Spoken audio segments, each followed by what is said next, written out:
old guy over there? Uncle Paul, with the creepy old guy stare. Uncle Paul, now he's coming over here, slowly limping down the hall. It's too late now, 'cause here comes Uncle Paul. Let me show you how to make a big boy love you. In today's episode, Uncle Paul reminisces about a young Macaulay Culkin in the movie My Girl. I was crying a lot in the theater when I seen that one. I couldn't see through my tears. I had such a big lump in my sweatpants. I love that movie. Look at that. You're all rough. You got leaves on you. Come here, let me muss your hair up. Come here, Macaulay. Look at your denim coat. I cried so hard. He got the bees all over him. I was like, be careful. They're gonna start stinging you on your penis. Gotta get someone to suck the person out. You got little bee stingers in your penis. Why don't you come over here? Let me get the bee Get beast. Let me pull him out with my teeth.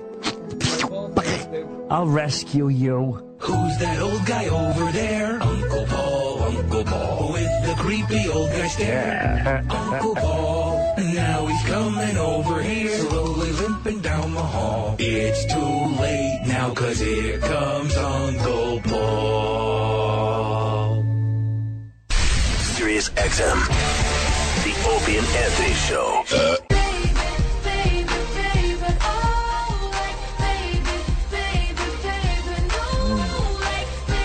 Playing Justin Bieber, huh?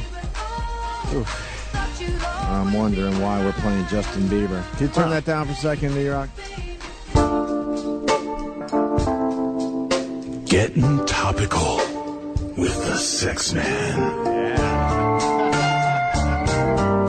So, E-Rock, why are we playing Justin Bieber? Yeah. Why are we playing Justin Bieber? A new segment, I guess. Yes. It's a new segment. Why is he pissed at him? He's rolling his eyes. He's so pissed. He hates when we do bits that involve him and don't tell him. But it's my favorite thing to do. But Oh, he's not smart enough to know that we set this up last break. That's the whole reason. You didn't know the Sex Man segment was coming up? No. See, that's your segment when you come back and rejoin the show with a song that has some kind of theme to it. Yeah, we're going to play this. You talk over the bed, Getting topical with the sex man. Well, in case you didn't know, Justin Bieber was hit. What? Sorry, E-Rock. It's important. What? Yeah, answer the hotline. Oh! Hey. We're trying to get topical here. With the sex bagel. Sex Man. Oh, why not sex bagel? Sex Bagel is so 2010. Yeah, it's the Sex Man now. He's the Sex Man. We got Colin. Oh, good. Yeah? And we got Bill Burr in studio, who killed on Jimmy Fallon. We'll talk to Bill in a second. Of course, you could. How would you know? Huh? How would you know? Because people fucking Son of a you bitch, asshole. you didn't even watch it. I told you I didn't watch, so now you're I know. using that against me. I am. I said I DVR'd it. Oh, my God, you should have seen it. So should have I. That's all right. I will watch today. But people on Twitter said you killed. That's all I'm saying. I survived. All right. Colin Quinn, everyone. Colin. Hey guys, how's it going? Hey, buddy. Hey, Colin. You sound Hello, like Colin. You sound like a beaten man after yesterday. Just chilling, listening to some music. Oh.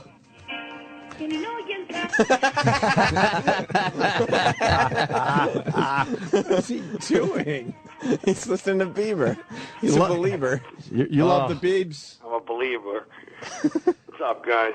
Bill, you heard about Colin? He's in deep trouble today. Oh, I heard all about it. Yeah, It was trending. Jeez. Colin Quinn was trending yesterday on Twitter. Yes, he was. It's scary how stupid they are, isn't it? It's ridiculous. It really is. Like, you continually expose these idiots for what they are. Yeah. Just like knee-jerk, no research whatsoever. All you would have to do is search Colin Quinn's Twitter, and you'd realize he's done this before, and it's documented. Why take everything he says on Twitter as fact and print it like, oh, my God, he's accusing... He means it. Because he means it? Did you mean it? Oh, okay. I'm my mistake. I started out the morning on a positive note, talking about the potential intriguing employment stuff going on with me in the show business. And then I just mentioned that Will Ferrell stole Anchorman from me. Yeah, of course. Then, of course, I made up the drug thing, so that becomes a big thing, the drug thing. You know? And they ran with it. But They ran with it. Did you hear from anybody? Because that's like, because you. Yes, that's why I had to say, hey, man, you know. First, my manager was like, hey, you know, it's getting out of control. But then I was like, nah, man. That's what we always do, too. Man. We're like, nah, man, This we know is what good. we're doing. Right. It's good. We knew. So did you send out a tweet that finally said it was a joke, you fucking retards? Yeah, but I want to hear leading up to that. So then the manager is going, whoa, Colin, and you're like, come on, man, this is all right. And then what First, happened? my manager answers the phone to his credit. Yeah. They go, we asked, one site goes, we asked Colin Quinn's manager for a response whether Colin was serious, and he just laughed and hung up. So that was Is that what your manager's doing, laughing that's and good. hanging That's up? what you want your manager to That's do. very professional. But Yeah, yeah. When all hell's breaking loose, that's what you want from your manager. He goes, ha, ha, ha. Click. Yeah. Good. I actually like that.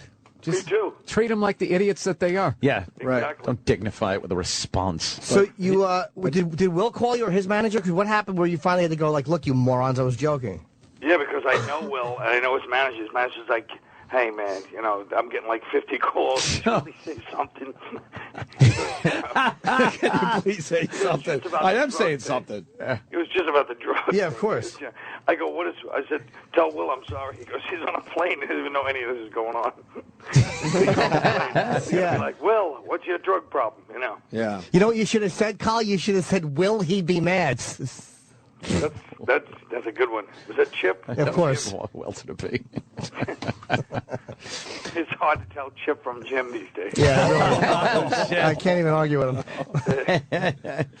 So Will Ferrell, have you heard from Will Ferrell at all? No. No. I don't want to. But really, you know, what's he going to say? You know. Well, They did I don't know. Anchorman. That's just it. Anchorman was my whole thing, you know.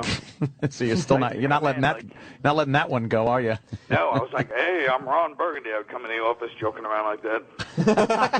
Same name and everything. Wow. My favorite tweet was when you said that like Lauren was falling apart and you were calling the shots. Calling Yeah. the shots. Yeah, and people were tweeting back at me like, you always calling shit, you know. But of course, even in a couple of media things, you know, Colin Quinn claims that he was, you know, running SNL secretly, you know. Yeah. What dummies. They're just stupid. That was the tweet that got them, that I was calling the shots over at SNL. Yeah. But it's amazing how stupid they are. Like, they literally just, like we said before, copy and paste what some other person has written or a blogger, and they don't do any homework or read the context in which these tweets are written. No. Did Thanks for adding to that. That was your turn, Colin. Yeah, exactly. That was your turn. I fucking hit that the ball. was the setup. I hit the hard ball over when the you're- net. What? It's hard when you're not in the studio. Yeah, it is. You feel out of the loop. You feel like, I feel like everybody's sitting there after each silence going, okay, let's get off this goddamn phone now. No.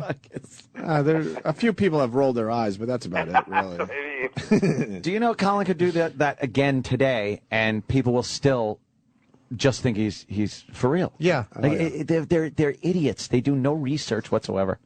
How many followers do you lose?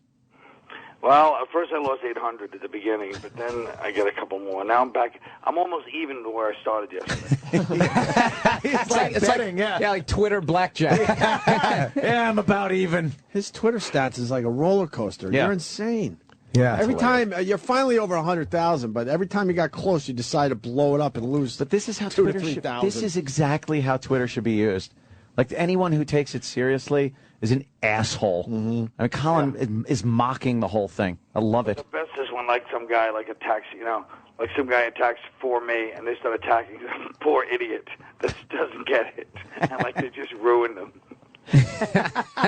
Like some girl yesterday was like, sounds like somebody's jealous, you know. Yeah. Spreading negativity makes you look like a fool. And guys are like, shut up, you dirty hole.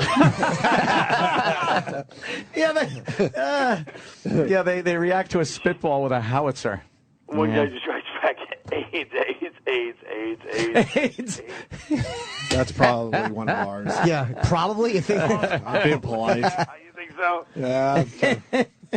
I love those people who try to get philosophical and teach you a life lesson through a tweet. In 140 characters, Yeah. you're going to get enlightened. You know, as Confucius always said. Shut the fuck You up. think Confucius used the letters U-R for Yeah. your... And, you know, yeah, when he was trying to write UL. just... Very funny, Jimmy. That was a good one. Ooh, that's it. Look at the big book out there from Chris Matthews. Yeah. The scumbag who wouldn't come on our show. Talk about JFK. It's really. This is what we need, another book about JFK, because we don't know every fucking thing they're Did you know he fucked Marilyn? Why wouldn't he come on your show? Because he's a douchebag. That's why. He was booked, and then a dumb excuse was had. Yeah. Which means he found out, I guess, who we are or something. Yeah, his publicist probably listened to the show. Yeah, it was like, oh, shit. You don't want to go on on that show. Yeah, they'll actually read your book and then tell you what they think of it. And they don't care about your influence in this business. It's a look inside his childhood. Yeah, Gives a shit. A privileged fucking childhood. What's that? He's from Philly. No, we mean JFK. Oh. I read a book about it when I was a little kid. I know. By the way, I know I'm going to get disconnected by you for this. When I was a little kid, because you guys are going to be signaling it. Yay. No. I read a book about do that to you at JFK, all. and it really was quite an impacting book. It was like he used to eat toast. He had a fight. He had a piece of toast, and he got on the bus and he had a fight with a kid who turned out to be his best friend. That's always a nice way to start things off. Humorous anecdote. Yeah, I wish you were here yesterday. We could have had Chris Matthews in, done an hour on that. So the toast incident, Chris, did you write about that? Go. Hey, you Use toast as a metaphor for what JFK was. Yeah, like he was wearing toast on his head and it got shut off. A bunch of jelly. Some jelly on it. Someone threw butter from the grassy knoll. Well, the only uncalled for thing yesterday was in the middle of each Twitter war and all these media things was once in a while somebody would just trash and go, and by the way, Voss stinks. Voss never gets off unscathed. But by the way, Carl, this is why. This is why I told you should have. You should have gone on Piers Morgan without warning that producer. You should have just on TV just said it's a joke. You should have shamed them. You were too nice. That was for the other one, yeah. I know, but I'm saying you should have shamed them publicly. Unbelievable. How about the fact that I get off the N train? I had to go do a thing on. Oh, don't call it that. Thing and Oh. I get off the N train. Everyone knows that's the D. Of course. About 11:30 at night, I come up my station. There's a picture of Bill Burr on the middle of the car. I love it. I would have loved to seen that picture of your face. Did you just look down at your phone real quick and not look up until you were on 56th? No, I just took my phone and I made somebody take a picture of my face over his. I don't think we could believe anything Colin says anymore. No. A confirmed Twitter liar. Nothing but lies. Just a phony baloney. Yep. Yeah. Mr. Quinn. Well, yeah, you better go back to tweeting or something, right? Yeah. Yeah, you know, Colin, you could have been uplifting with your fame instead of spreading all that negativity tweet. You're right. Like one of the Kardashians. That's why they have 10 million followers, because they put in positivity. Yeah. What was your But I started the morning on some positive notes. I was saying really good stuff. What was your favorite headline you read yesterday about yourself? I don't know. I didn't really know what is it. Colin Quinn slams. Let's see what this one says.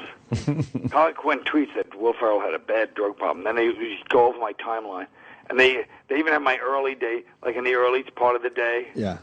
I was tweeting like feeling a lot of good things going on in the world right now for me. A lot of positivity, and they like tweet those too. Why did they don't even explain like why you said that? Exactly. Yeah. Like, Bunch of idiots. Can they look at you and realize you couldn't feel good? No, they know he's joking around. They're just taking it seriously. So all the because they get the headlines? they're pandering to the morons. Something to talk about, yeah. Yeah, You exactly. think? You think that plays into it too? They don't Yeah. care if it's Totally. right. Then when I'm walking in Walmart someday after a crummy gig in the road, some old lady's going to throw something at me. You leave Will Ferrell alone.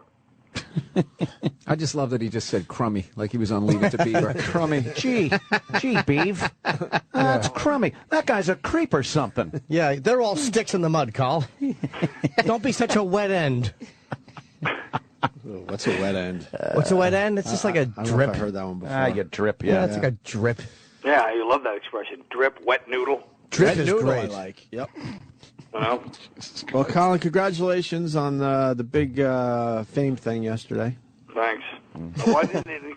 You would think it would have increased my Twitter followers by like 7-fold. No. That is like broke even. Yeah. Cash in and just walk out. Yeah. I'm really a non-event. Turns out to be a non-event. I'm a living non-event. You get headlines all over the country and the world. You're on and in the you mail. can't get more followers. Yeah, that Yeah. proves that Twitter's just bullshit. I get headlines about Twitter. And I still don't get it. Yeah, exactly. It's a Twitter thing. Horrendous. It's very funny, though. He goes All right, horrendous. All right, Colin. Thank you for the update. Thanks for the exclusive interview, by the way. Yes, we had the Colin. exclusive We first did words. the best with the Chris Matthews interview. Did we call and wake you up? What a burn. Yeah, well, you guys called early this morning. I mean, you really should be more considerate, you know. It's on the early hours.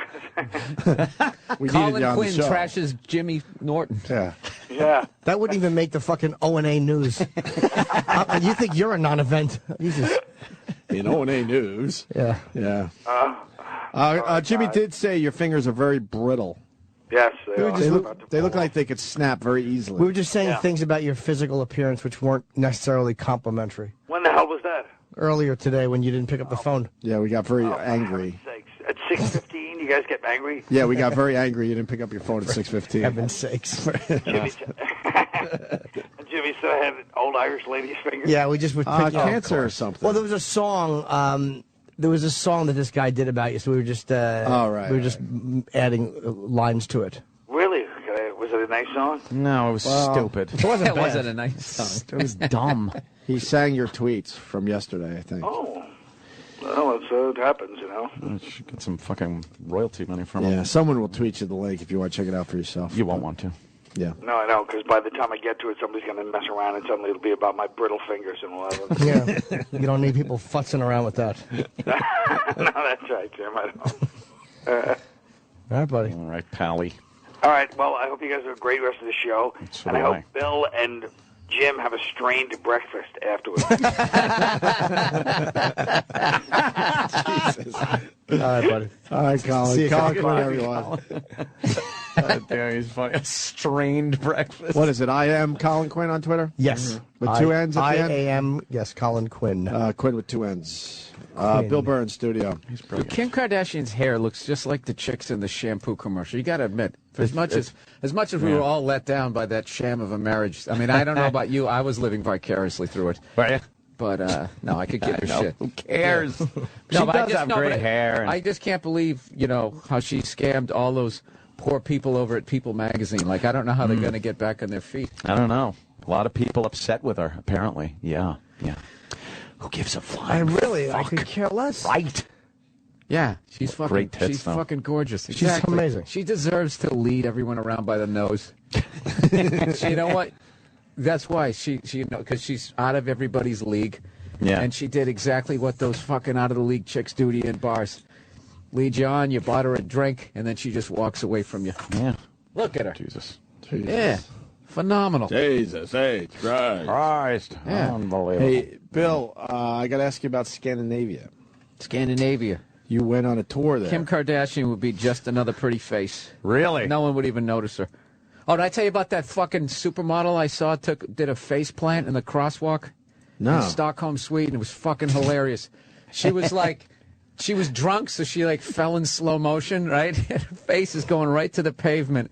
She's crossing against the light, by the way. And at the last damn second, her. she turned her head, and I swear to God, like a lawn dart, all her weight landed right on her ear. And then she just lays there and starts crying, right? What'd you do?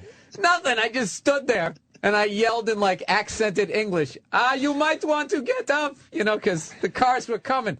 And she just laid. She was so fucking hot. She just laid there expecting the world and the traffic to stop. And you know what? It did. It did. Stop. Dude, if I was laying there, they would have ran over me. They would have ran over your Why foot. didn't you go over to help her? Because traffic wouldn't have stopped if I went out there. And I would Really? have knocked out both my knees, and then this bitch would have got up and never would have noticed. They would have thought you Never knocked would've- her down. Never would have thanked me, and I would have limped for the rest of my life. And she would be like, "Oh my God, you guys, So you said, my "Fuck it." ear." Yeah, that was tremendous. Wow. How many I don't dates know, did I'd you do have helped. over there?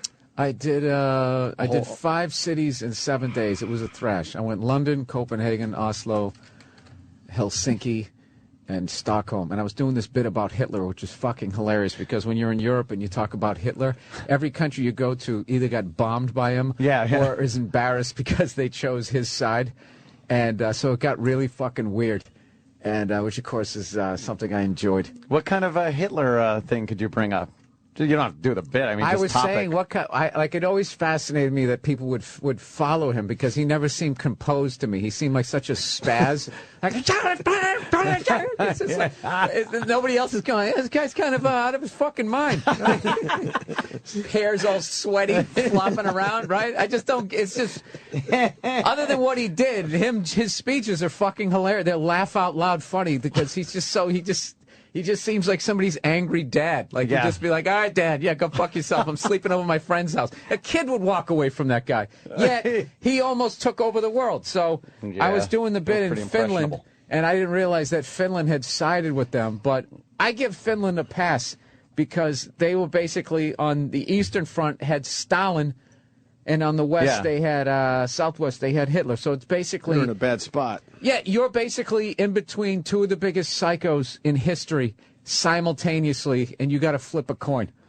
If you look at the cars the Germans... Yeah, the cars the Germans make, Russians, they drink vodka and they got them in their stashes. Mm-hmm. Yeah. I think they made the right choice. And then they actually fought off the fucking Russians, but still at the end of the war had to give up a city.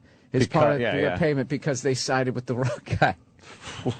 Dude, World War II is so hilarious when you see some of these dictators, like the ego trips they're on. If you ever watch like a Mussolini video, you don't know what he's saying, but that guy is so full of himself. Yeah. And he does that shit. He just looks full when he crosses his arms. And puts his nose up like, and his lower lip comes out like Tony Clifton, and he's just sitting there nodding like that, and he's just like at the beginning he almost went with the Allies, and the last second he's like, dude, it's like betting the 1 o'clock game at like 12:58. Chargers or KC, who are we going here? Fuck that fucking Phillip Rivers. Is he gonna do it? Fuck it.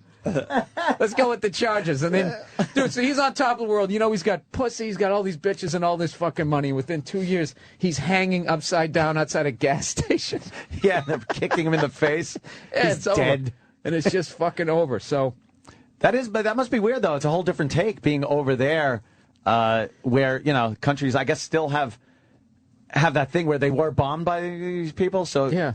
They have a different take on it. But there's no one alive that was... Or for the most part, but there's underlying shit like with Sweden. They weren't shit before World War II, but they remained neutral. That was their big move. Yeah. So they never got bombed. So just by not being leveled, they became an economic power. But they sold out Norway. They said, Hitler, hey man, seem like you're really believing in that stuff. We're just going to step aside, look the other way as your troops go into... They totally sold out the Norwegians. Oh, they let them march through their country. Yeah. They were neutral, but they so there's definitely some feelings there. Oh, okay. All right, so there's a little bit dirt between the countries. No, it's hilarious. All this shit, just like hanging out, talking to people. I guess Norway got their freedom from Sweden in 1905, and then they didn't have shit. Sweden went up after World War II.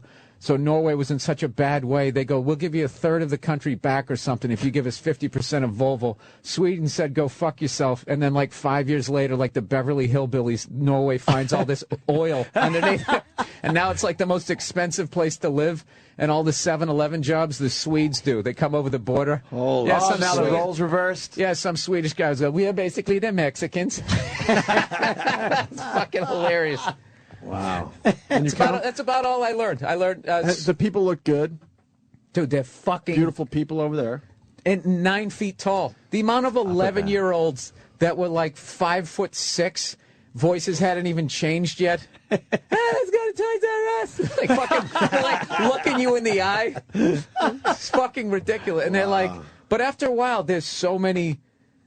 like blonde, blue-eyed, good-looking people. They've almost become background. Like, all of a sudden, you'll see a brunette. You're like, holy shit, like, just something different. Like something, different. I felt like a fucking mongoloid over there. Why are you just like a just fucking... like, Jesus Christ. I am a chewed-eared fucking mutt over here. This is just... But it was a great time, and it was... How they know you over there? They didn't. Oh, and you could tell that by the ticket sales. Shitting me? What's that? What is that? Are those Scandinavian or Swedish chicks? We're Yeah, looking but at pictures of Swedish chicks in bikinis. But the thing is you're really getting blown away by their bodies. But if you look at their face, there's a lot of sixes in there. It's just that the blonde hair over here that's what is it is. It's the big blonde hair thing and just... Look at that one on the bottom. She looks like a mom. Is that the mother of those three? Yeah, it probably is. Probably is, and then she would The still be mom hot. and the daughters. Just something nice about a 6-foot fucking Nordic blonde. There's just something fucking beautiful about that. Jimmy, I'm telling you, they're there to be had. Want to have sex with a go giant over there, woman? Jim. I don't do Europe. No? No. Why not? You should do yours. They hate racist. Americans. They do. They don't. They won't like Really? me. They won't like. No. Oh, Jimmy. They won't.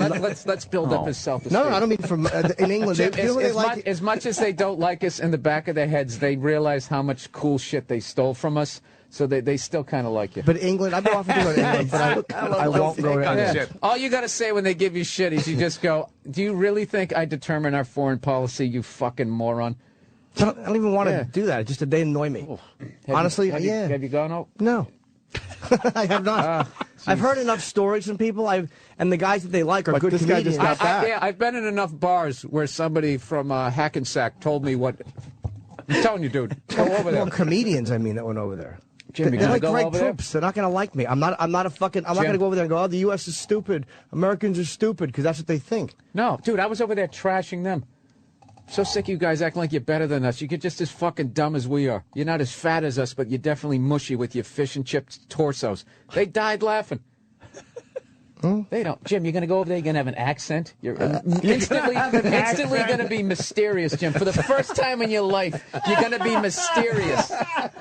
I just don't. They're going to find you as interesting as you find yourself, Jim. I don't fucking want to go to Europe. Fuck them. Fuck Europe. Let's go to Europe. Fuck them. I hate the whole fucking region. I hate the resentment they have. We got and as fans soon as over the there. fucking Soviet Union fell, the Yeah, whole they fucking didn't need they us put together anymore. the euro. They start shitting on the Anthony, how bad states. do you All want of to a go sudden, now? our foreign policy is terrible. No, Fuck I them. do like the mysterious it's thing. Fuck another Hard Rock Cafe gig. Let's go to Europe with Jim Norton. I do like You know the how idea of great being that would mysterious be? with an I've accent. turned down every Come offer. on, let's do this. Jim, I swear to God, Jim, they're just Let's like do you. this. They're just like you. They're trying to get a sandwich. They want to get blown.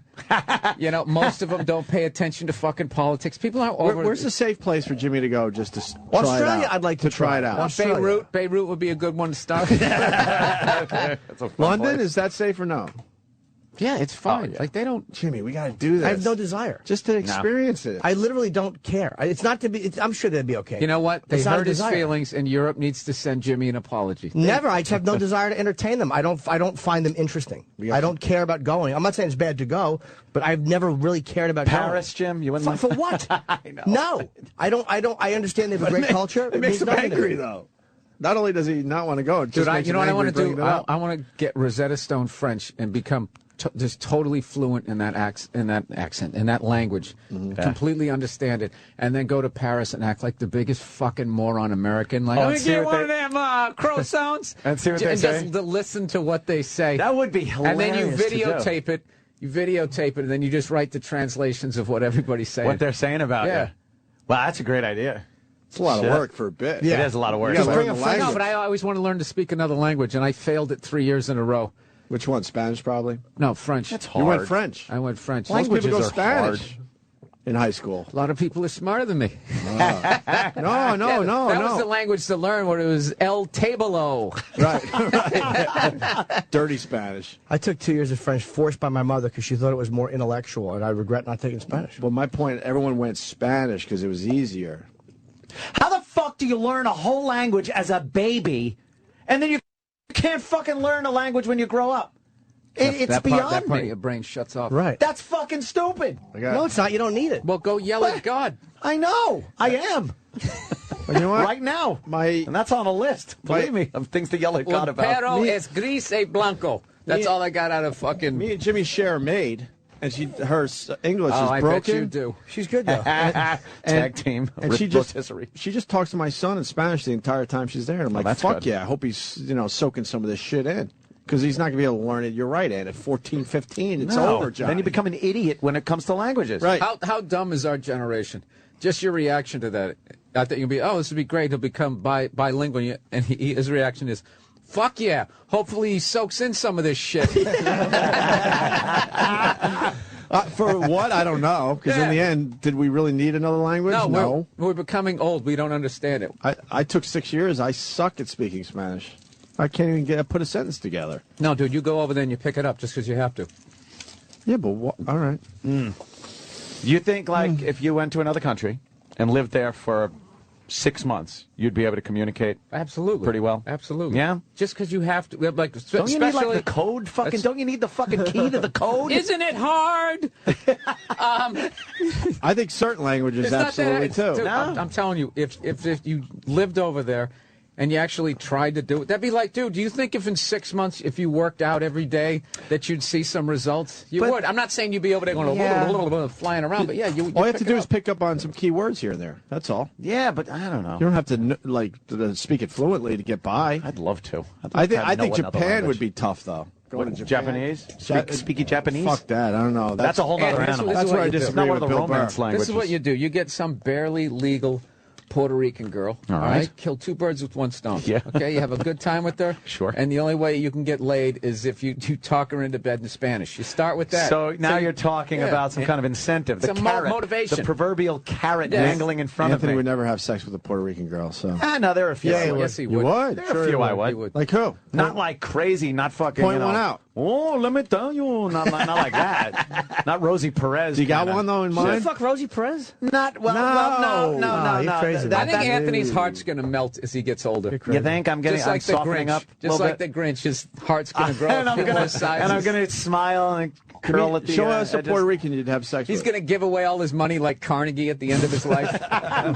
Let me see if Let me see if Pals How about people that, right Oh actually my have. God! Come Of on, course. look, that, How would she's you not pretty. fuck her? Yeah, Of She's course. a doll. That's a doll right there. Yeah, she's very pretty. That girl. I don't know who that Rosie is. Perez is not. Would you friend her? She just popped her up on Facebook or something. No, Rosie Perez has just got that annoying voice and everything that goes along with it. She's too ghetto. Is Yeah, this, yeah. Is Little this, too Ghetto for you? Little too ghetto. is this my daddy left when I was young.com? Is that what this is? These Yeah. poor girls. What are they Baggage. doing? What are they doing to their lives? What baggage they have. Does that upset you, Bill, when you see girls that are scantily clad knowing that their upbringing was probably not stellar? No, because I still look at them You're still exploiting and it. abuse the photos. Yeah, absolutely. But only now that I've gotten older, I just start thinking like that was somebody's daughter. That's in the last couple of years. That Isn't that actually odd how creeped that in. changes Yeah, as and you get a just little like- older? You start thinking things like that, and you want to smack yourself in the head for Dude, it. like I remember when what's his face Fishburne was going through that whole thing. I went on Oh, the yeah, radio, yeah. and somebody was going, "Yeah, what do you think about that?" I was like, "I think it's fucking horrible." As a father, that guy is a father. You're not even a dad, but you would understand that how horrible that would be. We had her on, right? No. No, we never had her on. We did should have. Yeah, we did. I even Did feel we? bad What? bringing it Wait, up. Did we? We had Fishburne's daughter on. On the phone? E-Rock. Maybe a phoner. Yeah, I think we had a phoner with her. We had her Okay. on. Who was in that day? Really? We felt so fucking sorry for her. You know what it is about these girls is when they dress up like that, they actually think that they're pretty, and that's what people are thinking. Right. Oh, and no, then no. 20 minutes later, you're cocky all over their face, and no one's talking to them as they silently toweling themselves off. Look at this girl. Look at her in her face. You can see it in her face. Just, Oh, yeah, there's some there. Well, look at the fucking big orb tits and everything. She looks great. I ain't fucking... Yeah, those snow globes great. they put in there. fucking great. Yeah. You a fan of the snow globes, Bill? No, I'd say the best Yeah. fake titties I've seen is in Dallas. Yeah. Dallas, Texas. They got the whole teardrop thing down. But then Figured it out. I don't understand how you can put a bag of plastic chemicals in your body and your immune system accepts it. Doesn't just try to eat it? Yeah, it doesn't just I immediately. guess because it's so sterilized. What? Maybe. Something in your body that shouldn't be there. You're right. Look at that girl. She probably want to be an architect. She looks too ghetto. She's like ghetto, that chick. That's nothing for that. Like, You know what? No. She's probably blown people on more continents than you've been states. you're right. I fucking wouldn't doubt it.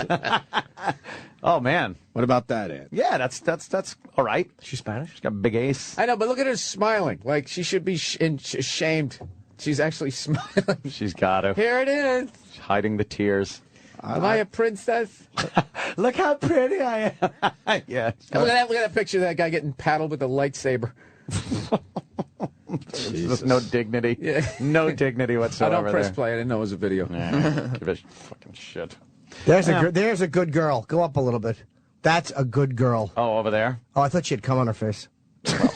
She's moments away from that, Jim. Yeah. From the looks of the picture. Yeah, so, Hispanic girl. I guess that's what we were getting at Fair enough. occasionally. I like them. Yeah, that's a goal in my life, which probably won't come true, is I want to learn to speak another language. Yeah. And I can't, just to have the date, the moment when someone talks shit about me. And you know what In to that say. And I language, can and you say, know how to just for your answer back. information, not all Americans are stupid. Yeah. Just so I have that dumb, dramatic moment, except I say it in their language. That was always good in, what was that, in Braveheart, I guess, when they started bad-mouthing him in fucking Latin. And he just started blah, blah, blah, blah, like rambling Latin back at him, yeah. like, go fuck yourself. And you would think I'm a savage, but I know some shit. And that only happens in your dreams and in movies. And in movies. But in reality, they will talk shit about me for the rest of my life. And you'll just be smiling and nodding. Yeah. Yeah. When I worked for Christoph Silver, there was German ladies that worked at the store in the city, and there was Steiner. there was somebody ordering candlesticks, and he was being annoying, and they just kept saying to each other, "I think he wants to take these home and stick them up his ass." And the guy then spoke to them in German, which was a great moment, I think, to fucking know German. It's a whole story. Yeah. No, it's good. It's the only example I have. Like it. So Yeah, but you wouldn't do that if you like the power. That's what I love too. Is it's like you immediately have this secret code. If you can speak a language with another friend that nobody understands. Just imagine being in an elevator and you could speak a language Whatever nobody the fuck you understood. want, right. You'd be like, look at this cunt. That is annoying, but you always have that thing where you don't know if the person does understand what you're saying. You know, you're in an elevator, and you're like, look at this fucking bitch, and then you don't know if she's going to turn around and start, you know. Most cases you just know. No, most cases, but it's not 100%. Yeah, true. You start off nice. Yeah, you feel just, it out a little You just bit. say, I really like your tie, sir. And when he doesn't turn around, look at this fucking... Yeah, people that are going to do that, they got it figured out.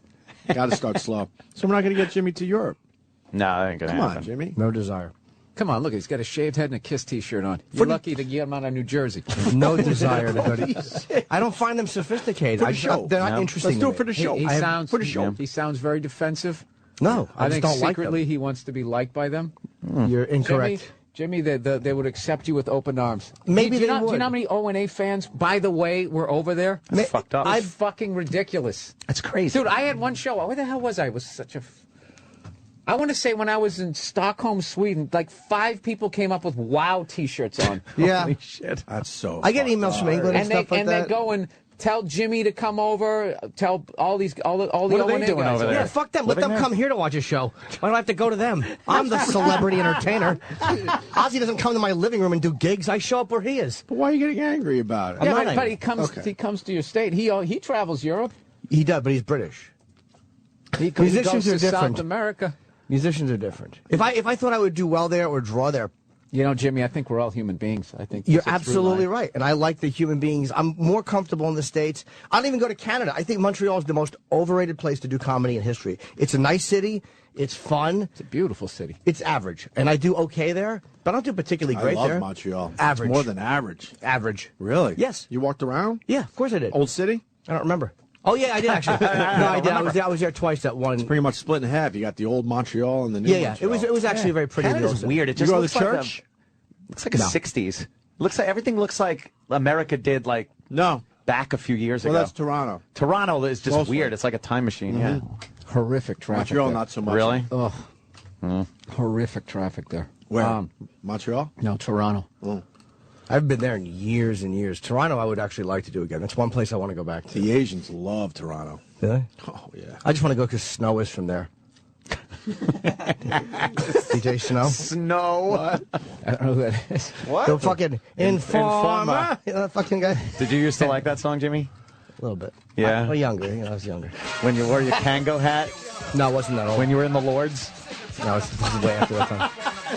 I laughed at the other interpretation that Snow was from there. The actual, okay. which I thought was That's funny, what I thought too. he was doing. Well, that is no. funny. Yeah.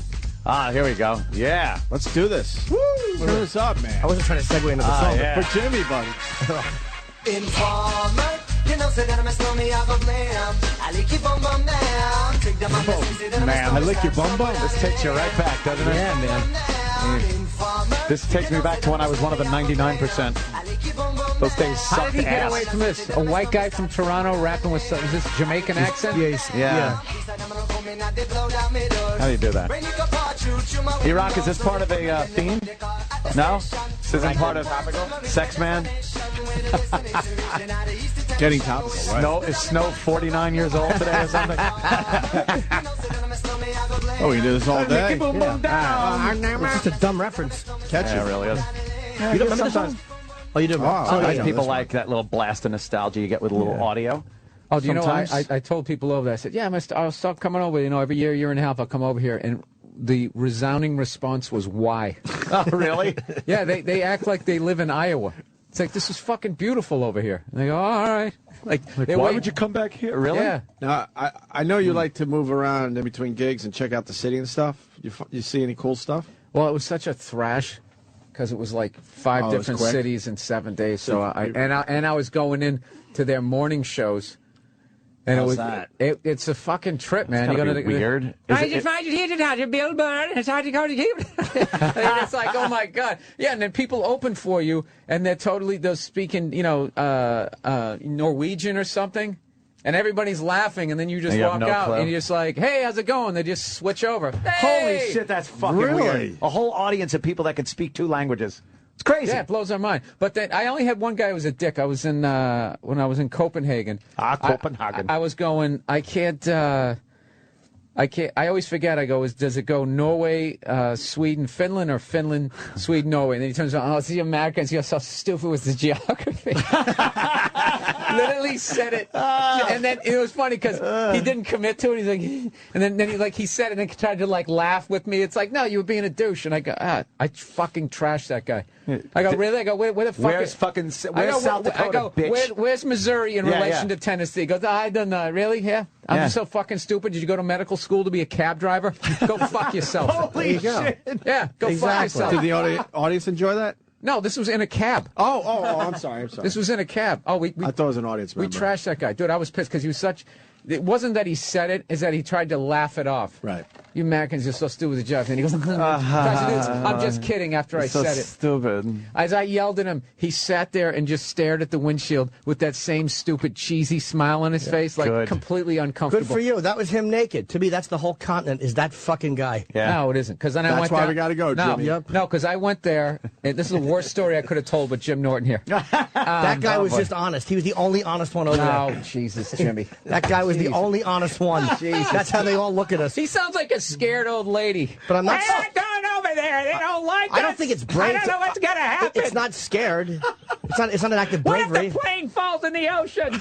I just don't think it's fucking cultural. I don't want to see them. It's not a fear thing. It's not a matter of I'm not brave enough to it's face the them. level of I want to how- know what this is about. It seems He's like so there's something else adamantly- going he's on so here. adamantly- Yeah. It angers you, Jimmy. I think No, it's. it doesn't. I think it's No? by. No. I think it's by experience of seeing what happens around the world, as far as Jim, start slow. Go to Greenland, and then we'll work our way over to Iceland. You'll Yeah, see. but You'll have an accent. You will be mysterious, Jimmy. wanna be I mysterious. have no desire to be there. I don't care about them. I don't care about entertaining them. What about And Australia? That one, Australia, I kind of want to You go want to go there? Yes, I do. What about Spain? Never thought about it or España. resisted. All right, this is what Yeah. I was told. Don't go south of Berlin. When you go down to Munich, their comedy is they want to see some girl's titty pop out or slip on a banana peel.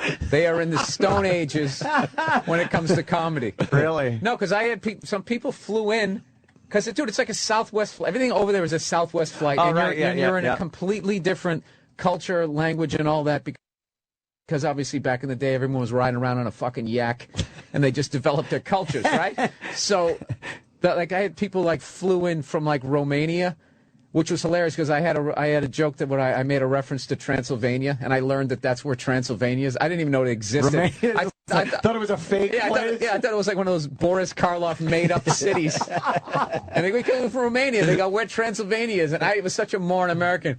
Oh, that place really exists? And then you see it in their eyes, like whatever they thought of you goes down four notches. Like, all of a God. sudden, you're just that dumb American. Dude, there's another moron American moment. I was on stage last night in Stockholm, Sweden, and I came walking out, Spinal Tap moment. I go, hey, it's great to be back here in Switzerland. Oh, shit. And they all go, laughing. And I wasn't joking. I fucked it up. I was like typical American. They both start with SW. They're both in Europe. Oh, man, you pulled it off, though. I totally played it off. And when I told Nia afterwards, she goes, yeah, I thought you did that on purpose. I went, no, I didn't. Shit. I didn't. I was dead serious. You got away with one, man. Hey, use it every time now that you go back Yeah, there. good for you. Fucking good. Yeah. So I think that's about all I learned. Holy shit. Other than that Swedes look down on people from Finland, and people from Finland thinks people from Sweden are gay. Are gay? Because the way they talk, the way they kind of sing it. They don't like that? I guess. I can't tell a difference. It all sounds the fucking same to me over there. But, Tom, that is it. Tom on Long Island, is this worth doing? He says, can Bill tell the Joe DeRosa story about him waking him up? Oh, I can tell that story. Is it good? The hardest. Is it good? The hardest. Well, I don't know. That's a tough one. It's like, all right, I'll give it a whirl. The hardest I've laughed at 7:50 in the morning without having stayed up all night. I came, like, was staying in this place the first night I crashed there, and he went into the bedroom. I'm sleeping on the couch. He's got the door closed. He's got the air conditioner cranked or whatever, so I guess he didn't hear me coming, and he was sound asleep, and he forgot that I was there. So I opened the door, and he fucking freaks out, but only from the waist down. His from waist up, he's totally paralyzed, and his feet just start kicking like he's doing the backstroke, trying to set a record. He just goes. They just start, and they hear the sheets going. Dude, I thought he was gonna have a heart attack. I fucking bursted out laughing. Dude, you know when you wake up, everything's tight. Like my abs still hurt from how fucking hard I laughed. And then he must have been so pissed that you were laughing. No, at he him. tried to play it off. He just goes, Jesus Christ. and I just started giving him shit. I go, that's what you got? That's all you got? If an axe murderer comes in, that's what you're gonna do? You're gonna start flapping your fucking feet around? Do you know that puke sound is when it hits the fucking garbage bag? Dude, if you had the sound of his feet kicking under those fucking sheets. Dude, it was a blur. He opened his eyes and all like a bitch. His fight or flight was his feet. We're just going to do the fucking flipper move. He might as well, his body probably just reacted like he was standing up and wanted to run. I think that's what down. There you go. He was just running. A natural. It wasn't even the full brain. It was just the brain stem sending a signal to the legs to just run away. He was in full flight mode, lying down, and he couldn't figure out why he wasn't getting any traction. Jesus. Oh, shit. So there you go. Anytime you can trash DeRosa, it's worth it. Yeah. Jimmy, you would be mysterious over there. Never happening, brother. I have no desire to go. Just to see Jimmy climbing on top of one of those 9-foot Scandinavian women, and they would be thrilled. Really, yeah. Oh, I love your brown hair. I don't fucking have a desire to be there. It's not that I think, oh God, they're not going to love me. I don't think they would like me, but I've been bombed in New York. The world needs you and your comedy. They don't. They don't at all. And they fucking, as a group, I think that Europeans, as a group, they've been cunts. In the last fucking 40 years, the way they look at the U.S., fuck them. I just don't want to go. And maybe that's me being ignorant, but that's the way I feel. Other comics go and do very well. Great. I mean, I don't knock it. It's just not for me. It's a two-way street. It's a two-way street, and everybody's defined by the biggest morons. We're defined by those people who go over there, speak English. What the fuck, right? We're defined by those guys, and we define them by that one douche. I almost judged all of Denmark because of one asshole cab driver, and I'm like, this is ridiculous. And I showed up. Everybody was psyched. The 100 people that came out were psyched that I was there, and I'm like, this is the moron self-sabotage move, where I'm going to now like just look at everybody here like they're that fucking cab driver. And I ended up having a great show, Jimmy, and they thought I was mysterious. Bill's so open-minded. Yeah, he really is. No, it's just I like not having for a me. fucking steel trap closed mind. It's so No, I'm open-minded. So I'm open-minded when it helps me. Yeah? If it doesn't help me. I don't walk down the street at night going, everything is beautiful. Yeah. I used to do a bit how everybody's racist at night, and you have to be. In order to get home, you have to think the worst of people in order to get home safely. That is your job. You're on the Serengeti there, you don't know. Yeah, it's basically past once the sun goes down. Yeah. Jimmy, there's another hip-hop song probably from your back in the day. Creeps come out at night, right? Houdini. Let's do some Houdini. Huh? Strangers. No, it's the Freaks come out at night. Oh, all right. Yeah. Freaks come out at night. I listen to hair metal. I have no idea. I did too, but I like the little fucking little Houdini and Jalil. Speaking of hair metal and music, Ace Frehley And 9:30, yeah. 9:30. How cool is that? Very. A Jimmy Guest Day, they've been calling it. Good. We like having Jimmy Second guest one because of the Jimmy week. gets very excited. Yes, I do. And it's fun. Fun to watch. Yeah, but his interview skills are remember back in the day when he used to those stuttering ones he did? God, Wasn't that hilarious. I know. Now he just, Like That prepares clip questions. used to kill me when he started to ask that question. Zach Wilde. About the dress. Realized he fucked up and then tried to repeat it again and just. Dress, something about a dress. It was a We have dress. that. We have that? Fucking great. Yeah, that was. E-Rock's that got to was run down the good. hall. So good. E-Rock, run down the hall and get that. Oh, cool. I get to watch the water go like in Jurassic Park. The whole building. Houdini just doesn't hold up. No, No, man. Oh, this is old He looks like Cool Herc. The Axl Rose bike shorts he has on. Rappers were very non-threatening back This then. was a massive Like, you hit. just watch this, and it was like, oh, okay. But then once NWA came out and shit, Yeah. all bets were off. Look at those shorts. Yeah. It's from the Freddie Mercury collection. Oh, God. What year is this? I'm going to guess 85. That's my guess. Wow, I'd say 83. You know what I love about that shit was so new back then. There was like no sort of through line with what they were wearing. It's just like you got anything that would look good on stage. That is just a leather clusterfuck. One of them has the Delirious suit on. You see that guy? Doing the Eddie Murphy. Yeah, the red leather Grab suit. that from Eddie. 84. We need that. Oh, we were 84. both wrong. Look at that. We 84. we split the difference. That's still a good song. You like that one? Yeah. I don't know. 84. I like the chorus. I don't like the Oh, lyrically, the lyric structure. Now but the you're chorus talking. is good. You're talking fucking 27 years commercials. ago. I want to hear some of That's that. fucked 'Cause up. This is when fucking hip hop and rap changed for your pal Anthony. I couldn't get into it with that fucking with that pussy shit. But now when NWA fucking hit, oh, was I fucking into it. It was hilarious. Look at this shit. Hopefully you can relate to Look at Easy. this shit. Yeah. Relate to Easy. joke.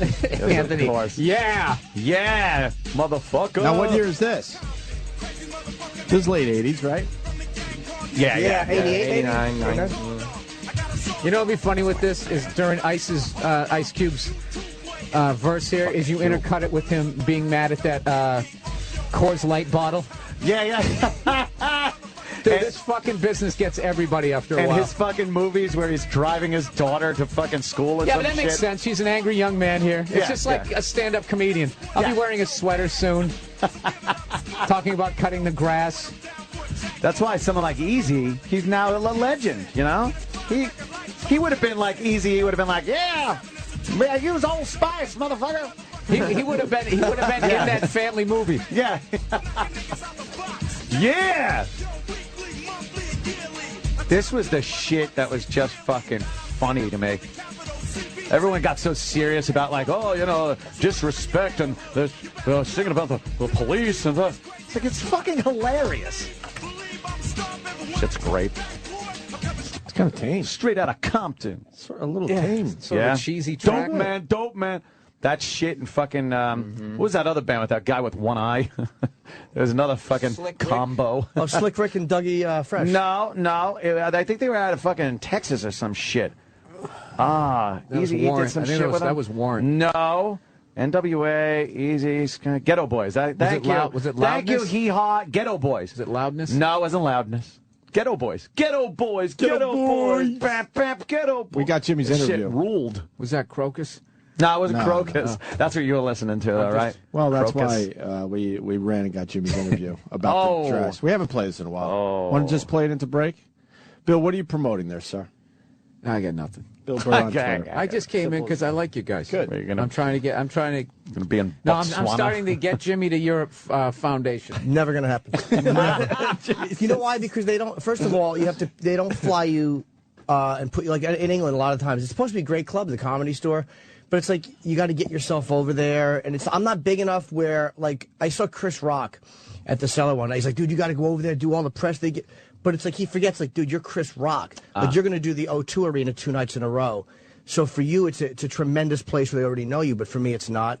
So why would I do that? I mean, if you have a desire like Australia, I wouldn't draw in, but I want to go to Australia, so I would go there. But I have no desire to see Europe. None. New Zealand? I would like to. I'd rather go there just to see what fucking Once Were Warriors were filmed. Yeah. Morocco. No. No, Morocco. No. Boy. Yeah, no Islamic countries. No, and fucking my manager can't get enough. Islamabad, he loves it. He's crazy. Yeah. He goes to Afghanistan. He's so going to have Airlines. that dumb look on his face when his head's cut off. I told him just everyone looks stupid. Just travel with an orange jumpsuit, you fucking idiot. I was just going to say that. I was just going to say that's how I view countries. Certain countries, I just have an orange jumpsuit painted on it. It's like, I'm not going there. No. I'm not You watch that show, Locked Up Abroad, and you're just like, my God, that could be that one. Well, that makes you never want to travel. Yeah, And there, I got to tell you something. Even being over in Europe, there is something unsettling to not be with your tribe. See, right, you're outside of your fucking. I got to find the embassy, which is like I'm on base. I'm on base. You can't touch me. I'm on base. Like the stoop when you're fucking playing hide and seek. I'm on base. It's just there is something really. Dude, you want to talk about the I can't find my wallet panic. The I can't find my passport panic is that the wallet panic times like 900. You're done. You can't. I came walking home one night from somewhere and I fucking did and I couldn't find. I left it in the room. Oh shit! I had like hand slap prints on my chest from all over my body from fucking checking it like 9 million times, and just putting my hands in, knowing it wasn't there, still looking for the fucking thing. Jonathan said he'll photocopy his passport and carry that and leave the real one like in a safe or something. You can get away with that? If they hassle you somewhere, you don't have to have it on you. Value papers. Really? Yeah. They allow you to. I don't know if they allow you to, but the worst that could happen is they make you get your real one. Make you go to the hotel and get it, as opposed to losing it in a foreign country being robbed. I wouldn't like to do something where it would be like, oh, that's against the law here. Oh, I didn't know. Yeah. Well, who gives a shit? It is Thailand. And now and now you're in jail, and you're like, what the fuck? No, I don't go to those rogue.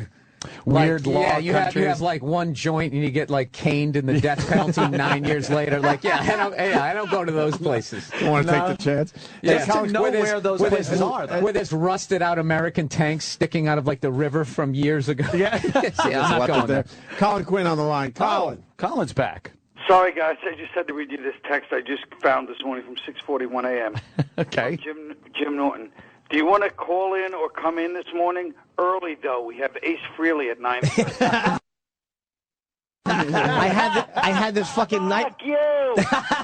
I had this nightmare of fucking Ace walking in and this dummy with his fucking tea bumbling in, going, Will Ferrell.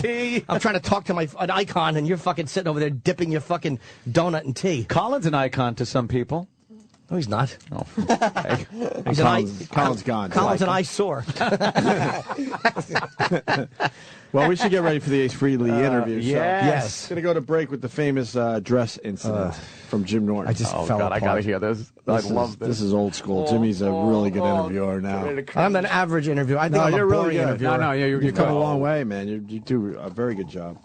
All right, more with Bill Burr, too. You did something in a dress. I don't. It was fucking. It was in Philadelphia. I mean, Kim from YSP, who was in love with you, was telling me that you did something in a dress. I don't know what it was. Did you go on stage in a dress, or did you do something in public with a dress? It was really completely uncalled for and hilarious. I don't know, but if it was, I'm sure it was us. If it was definitely gay, I'm sure we pulled it off. Of course. When you got guys that are weighing about 265, 250, 245, with dresses that they're bursting out of. And no, we got to make sure the dresses are for like a 13-year-old pubescent girl. You know what I mean? So it's like.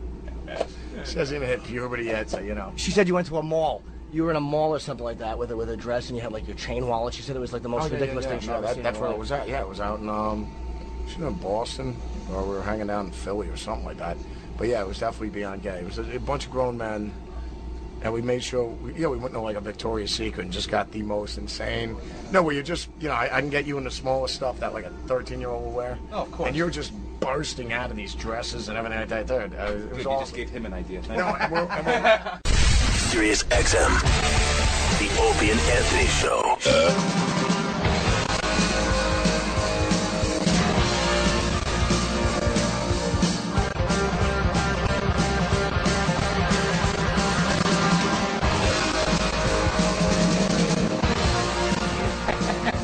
Getting ready for the Ace Frehley interview. Ace got a new book out, huh? Yes. No Regret. It's great, dude. You're loving it, Jimmy? I'm very biased because I love Kiss and I love Sabbath, so I'm promoting these books, but it's actually a fucking great book. Must be, dude. You've blown right through. When did they give you that book? A couple weeks ago, but I just got distracted at one point. And I didn't read for like 5 days, so it's like I should have been finished with these already, but I didn't. It's okay. Don't beat yourself up. No, I'm not. But I kind of wish I was done. You read enough of them. I know. I have a few pages left. How many questions do you have for Ace? How many pages of questions? About 3. But again, I won't get in small font. But I had 4 for Tony. Let me see the small font. Wow. But I won't get to all these. And I'm interviewing for the Boneyard, too, so it's like you want to... Wow, very See, good. Jimmy has become great interviewers. They read the book. They're prepared with their questions. I think I'm a self-indulgent, boring interviewer. Like, I really believe that. I'm not saying that to fish for... I really do. Like, ugh. Self-indulgent? Yeah, meaning, like, I don't get good information. Like, some guys can get information out of people, which is it's an art to do that. Let's waterboard them. Get some fun. Dude, you could be more self-indulgent than me asking Tony Iommi about John Bonham's bass drum technique. Like, how many people... That was a moment, though, Bill. We like that one. I got one email from that, like, dude, I was on the edge of my seat when you asked. And like you, I was disappointed when he didn't know. Out of all the stupid fucking questions. No, you were good in that interview. You asked him good questions. I mean, and he likes talking about Bonham. It was one of his best friends. So you fucking love Bonham. It was good. I like how he didn't pull any punches, too. Like, you would think because of the way Bonham passed that he wouldn't bring up the drinking. He just said, oh, yeah, he ordered 12 bottles of champagne. He drank all of them, and he was paralytic. Paralytic. Paralytic. Is that even a word? Yeah, you read the Now book, is. they're blimey, a lot of blimies and bloody hell. Blimey. Blimey. You would know these are real words, Jimmy, if you went to Europe. I know, you're probably right. That's why I'm very ignorant. That's why you should go to I Europe. kept saying blimmy. What if Ozzy said, I want to bring you over to Europe so these people could see your comedy? Thanks, Oz. Let's go. Right. I'm not that set against it. What if a girl wanted to blow you in Europe? I'm on my way. Jim, it would happen. I'm telling you, instantly. Mysterious. Tell me about this in New Jersey. Yeah, exactly. It was just something like I just never wanted to do. I really didn't. Like, and this is years ago that was offered. Do you want to go over to England? I was like, Fuck, I'd go in a second. That I know a lot of sounds people cool. would. Let's go as a show. Even Brazil, I wouldn't go back to. It was fun to go because I went with my friends, and but I just like being in foreign countries. Montreal, I go to only for the money. I don't hate them. I don't hate them. I just found it was an average city, nice people. Montreal's barely a foreign country, though. But you know what I'm saying? It was like... Oh, it's affordable France. It's awesome. Beautiful women. But did you go to the church? No, I go to the... they got that big park there. You run the stairs, and you look out at this beautiful city. Yeah. It's like a Rocky moment? Yeah, it's awesome. Yeah. Some people love to travel. I have no... Oh, you want to see something weird? Look up The Angry Baby, Oslo. Can you do that? If anybody can look that up. Because we're waiting for Ace Frehley. Yeah. Sam Roberts. This could be good. They Hit the have Google. this guy Pressure's made on. this guy made all these statues about going through all the different phases in life. You should see. There's one guy. He's like kicking babies, and everybody's naked. What? What? You got to put something else in. The Angry Baby. What? Oslo. Oh boy. OSLOW, Sam. No. Where's it O? OSLO. You forgot the E. Yeah. Potato. Remember? Let's see if they got a picture. There it is. This is one. That's a stat. It's like a stomping mad baby. Yeah. That's a great. dumbass statue. I've never been so fucking immature as I walk through that park. I forget the name of the park, but they have all these. They got everybody's naked. It's all these different phases of life. I guess there's one naked guy like in this square, like he's fighting against his destiny. But then there's other ones, just a naked guy grabbing a woman and running away with her, basically, and she clearly looks like she doesn't want to be with him. So, Really? So it's like rape. The rape phase. The rape phase of everyone's There's another one where he's like, this guy. I guess the pressure of being in a family is the only way I could think of it. He's got like 3 babies, and they sort of look like they're swooping down on him. They're all naked, and then he's got one he's kicking. And the baby's the funny thing, he's got his arms up like a boxer, like he's protecting his trying head. to defend himself. Keep your guard up, kid. So I went through that whole park. I'm big in the parks. I go into the parks. Yeah. You go. Yeah. You kind of explore. You Yeah, it don't was have to stay interesting. in your They room, had huh? tennis courts, clay courts. Yeah. I'm like, hey, look at that, Roland Garros. It's fucking hilarious. Yeah, no, I don't understand why you would fly that far away and then just sit in your hotel room and be like, yeah, can I get the cheeseburger medium rare, please? Yeah. French fries. Anybody can get ketchup instead of the mayo? Try to watch TV, watch American TV, so you forget you're even over there. I know. What was the first city that got boring to you? Where you go, like you said, you travel and do the walk. No, you know what? Well, what city you're like? All right, I've seen everything I could possibly see. No city over there has gotten boring. No, I mean in general. Maybe there's one in the States. Because you do this with cities in the States as well. Let's see here. Nashville can get a little boring just because I never get a car when I'm there, and anything that's cool that's going on and musically is going to be happening when I have shows. Oh yeah. And so when you're not in just downtown Nashville, you just sort of, it's just very like Dallas can get boring. Yeah. Dallas is just strip mall. Excuse me, hiccup, strip mall. I got all choked up about how much I didn't like Dallas. How many times are you on the road that you just want to go into a fucking mall? Like in Houston, you stay by the Galleria. There's just nothing to do in some cities. I don't like to do much. Yeah. I wish I did, but I just did. Houston actually has a mall that has an ice rink in it, which is hilarious because it's an ice rink. You're right near the food court. Everybody's shoving this shit in their mouth. A lot of fat people down there. Yeah. And then it's Houston, so a lot of people don't know how to skate. I remember standing there watching this Asian dude. And we were filming him. Somewhere I have the film, laughing our fucking asses off at this guy. And then he did like the thing, where you're starting to fall backwards and your legs are moving like DeRozes in the bed.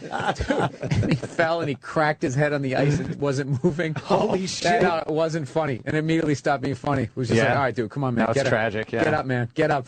Come on. Please get up, please. Don't make me have had laughed at you. I don't want a nightmare over you. I don't do a lot of I do more just like sporting events. I go to sporting events. That's how I book the road. Oh, really? Especially if it's a city I fucking don't want to go to. It's just like, are the Royals in town? What's going on? You watch the whole game, or you just go for a few minutes or an hour or whatever? No, I always go for the whole game. When I used to do college gigs by myself, just so I was the guy who kept score. I would do that. No, because you felt like because I was clearly by myself. It's almost like, when you start looking at your cell phone and you know nobody's calling you. That's the baseball version, is you just sit there by yourself, like keeping score. Doing the stats. Yeah. There's another K. I stopped short of having the AM radio with the antenna up. Radio hat. Radio hat. But no, man, I went to... I never got that, where people like wrote down the keep stats. score. Like, what do you do with it? Either. What do you do with it? No, because you're able to follow the game way more because you know what the guy did the last time. You can tell basically how many times people have gotten up. You can get way more of a feel for the game as opposed to just being hammered, yelling at colors. Well, yeah. Hey, he's got the other team. Fuck you. Oh, colors. You know what the... Oh, you're an idiot. I knew Dude, you know what the best one, though, the best fan out there, I think, is... Do you guys ever see that guy who goes to the Devil Ray games? At the Devil Ray games, there's a guy down there, and each game, he picks one guy to heckle on the other team. And I talked to a guy in the Giants about this. You just think, oh, God, please don't pick me. Please don't. I noticed one time when Johnny Damon was still on the Red Sox, every time, like, he wouldn't say shit. Ortiz comes up, doesn't say anything. Whoever the hell else was on the team at the time, Manny doesn't say anything. And all of a sudden, Damon comes up and he goes, ah, Johnny! Let's go, Johnny! Woo! Johnny Damon! He just yells his name. What a great strategy. As loud as you... Dude, I'm sitting at home hearing every word of it. And that's what makes it so unsettling. That's hilarious. Is there's that tension as you walk up, like, is it going to be me? Is he going to pick me? And you know his teammates are all laughing. Because it's them. Yeah, because it's him, and you don't have to deal with it when you get up there. And you know when you making out and you come back and it's like, that motherfucker picked me tonight. You picked me. That's one of the most unique things. That's great. I am picking one guy, and I am going to heckle the shit out of him. Think of that. And how do they notice, though? Because so many people yelling so many names. Is just his voice is that loud? No, he sits right down near home plate, and it's Tropicana Field, which is like sitting in a food court. Rick. No, dude, that guy is classic. fucking hilarious. And the genius of it is you actually separate him from his team because his teammates are not laughing. It's a classic divide and conquer. Ace Frehley is not here. What is the Even though Roland goes, he's Sam, 5 minutes out. 5 minutes out. We heard that about 10 minutes ago. His publicist has checked in. Ace has yet. Well, what about him? Ace has yet to check in downstairs. I'm sitting here telling old road stories. No, I like it. Then I went to Mile High Stadium. I like it. I like it. I'm sure he'll be here. Oh, Why did boy. Roland say he's 5? Maybe that's what the publicist told him. I'm sure. What happens? But he said that Let's last just time. say, what happens if Ace doesn't show up today? Then he doesn't come. Oh, boy. I like Ace. I would love him to come. I actually love Ace. But if he doesn't come, he doesn't come. Oh, okay. What am I gonna do? I Still just finish didn't the want book. to. I just didn't want to. What if he shows up at 10:01? What if I'll start from the boneyard. What if Ace said, Jimmy, meet me in Europe, and you went to Europe and you didn't show up, and he left you there? Would you still listen to Kiss music? On the flight home, laughing to myself at the good-natured joke he played on me. See the ribbing. That Ace got me good. You hear about Mark Burnell? You're a sports fan. The Jets' backup quarterback? No. They're saying when he retires, he's, 40, 41? He's got to get a 9-to-5 job. He blew all his fucking money Holy with bad shit. investments. This Oh, just man. came out today. Some Bernie Madoff shit. They're saying as soon as he's not in the NFL anymore, he's got to start a 9-to-5 job immediately. He's like $27 million in the hole, right? Did you Yeah, see? $24.7 million he owes. How about you fucking just declare bankruptcy at He's that on the- point? Jesus. He's on the hook for Because then we got to pay for it. $24.7 million. Well, yeah, And well, they pass it on to us. I would. As soon as he retires, he's got to get a job. Wow. You think he's going to get a 9-to-5 and be able to pay that off? Dude, that's like that one guy in the Jets who has like 9 kids No. with 8 different women. yeah, It's yeah. like, dude, do you understand the second you stop playing, you're broke? You're done. Yeah.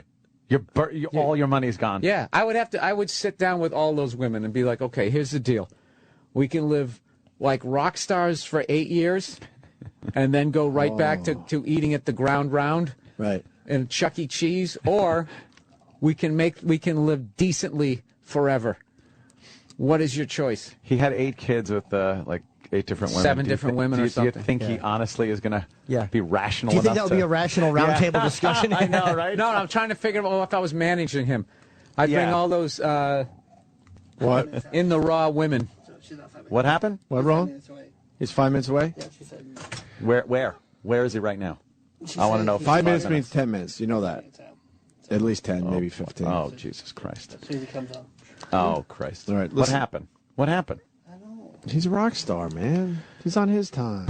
It's all good. Oh, come on, man. You can't expect rock Back to stars Burnell. to always show up. Because of his That ruins it. financial misfortunes, he's got a job lined up as a medical sales representative. Oof. Oh, no. Like the guy that goes around selling fucking catheters and shit? Yeah, well, he did declare bankruptcy, but he's got to get a gig to just. Now, how did he lose it? Was he buying jet skis like what's his face? Or Horrible. He went with a company that invested in high-end real estate properties just when the market fucking took it down. And he was invested in Whataburger fast food franchise. What? A Whataburger fast food franchise. What a ripoff!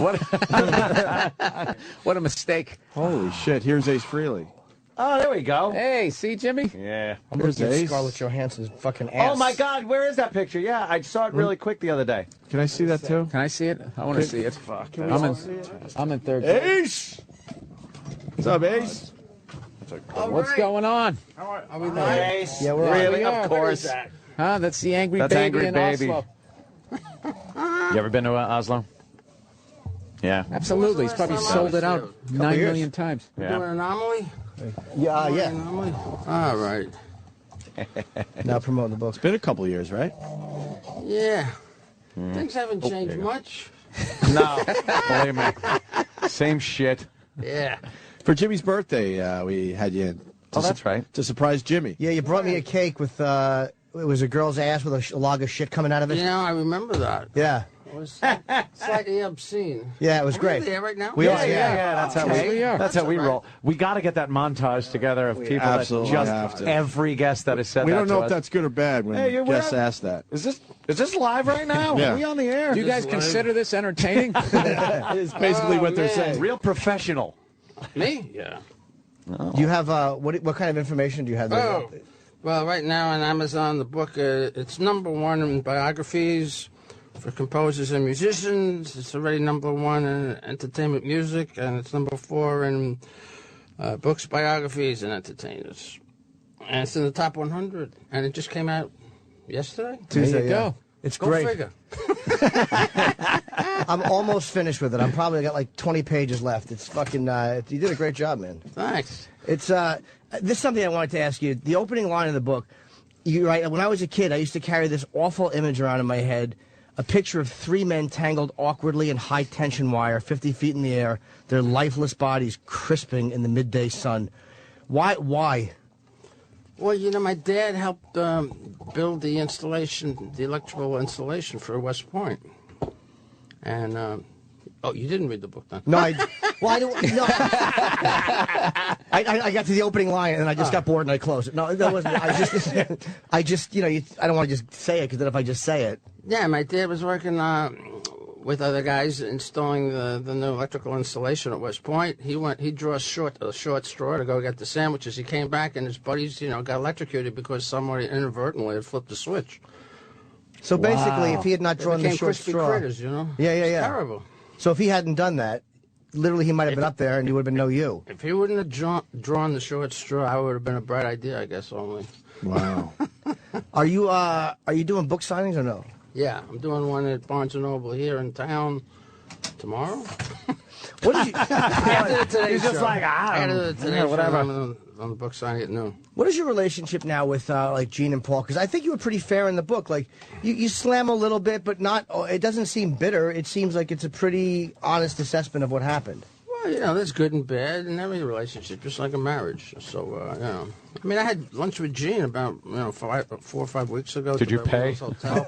We just hung out and reminisced. Did you see what he said about me? On page 6 the other day. I heard New York audio. Post? Is that the audio where he said that you were saluting him like Hitler? I just heard that. I don't know if that's old audio or is that new? No, I was on page 6 the other day in the New York Post, and whoever wrote the article was quoting parts of the book where I'm talking about Gene and giving everybody crabs, this, that, and the other thing, and then they got a statement from Gene. Nobody has it here. Where is that? We're not a prepared radio show. He said something to the effect. Sam will find it. Brilliant. Ace has been an alcoholic and a drug addict for 35 years, but we love him, you know. Didn't he say there's decades of your life that you don't remember or something? Yeah, probably. That's why I needed help on the book. But, you know, the 35 years is incorrect. It's incorrect. It's a false statement. I've been an alcoholic for at least 40 years. And, you know, proud of it. But recovering at this juncture, So you 5 are sober? years plus. Oh, good. Yeah, I celebrated 5 years on September 15th. Oh, that's great. Any urges at all? Any urges at all? Because I'm sober. Occasionally I get the first them. couple of years are the hardest, and then subsequently every year after that gets easier and easier. Now, you know, people drink in front of me doesn't even bother me. Do you have any vices? Any vices? Yeah. Well, you know, I grew up, most of my life was sex, drugs, and rock and roll. So you take away the drugs, you still have rock and roll and sex. Yeah, that's a good 2 out of 3 ain't final tap, bad, right? Like Meatloaf said. There's quite a few fucking near misses in this book too. Fucking hilarious. Yeah, electrocutions, you know, human sacrifices. No, with drugs. Like there's a couple of times where you, the one I just read was really interesting. You were flying into a foreign country and you had an 8-ball in your sneaker. No. And it seems like you got these really weird premonitions at times where shit was about to go really bad for you. No. And what happened on the plane? That you just felt something might be wrong when you landed? I just had a premonition, man. I was going to get popped, you know, if I landed with that stuff on my body. So I went into the lavatory and flushed it down the toilet, which became a little bit of a problem. needed that, Ace. Oh, yeah, good fellas. Man. I mean, you know, I'm struggling with my addiction, and should I do it? Should I not do it? You know, what's worse, going to jail or getting high for a weekend? Right. But, you know. You didn't do a little bit of it and then flush the rest of it? No. I was already so wired just from the dream and the premonition. I had like a nightmare on the plane. I was just happy to get rid of it and get back to my seat before. Oh, is that what sparked the plane was about to land. That's got to be the most paranoid feeling you could have, to be flying on a plane to another country, high out of your mind, with drugs on you. Yeah, How do you hold that together? Yeah.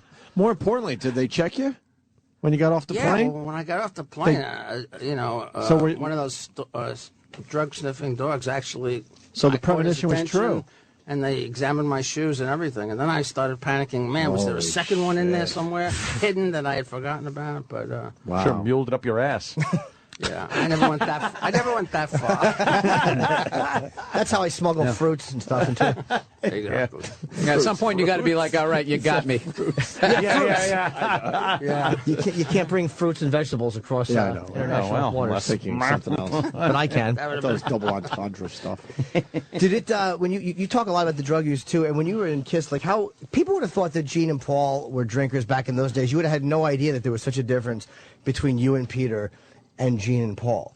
How far into Kiss did that start to become like an issue or talked about or some sort of a point of strain? Me and Peter both started spinning out of control. Once we all became millionaires, too much too soon. Like so many other rock stars, in history.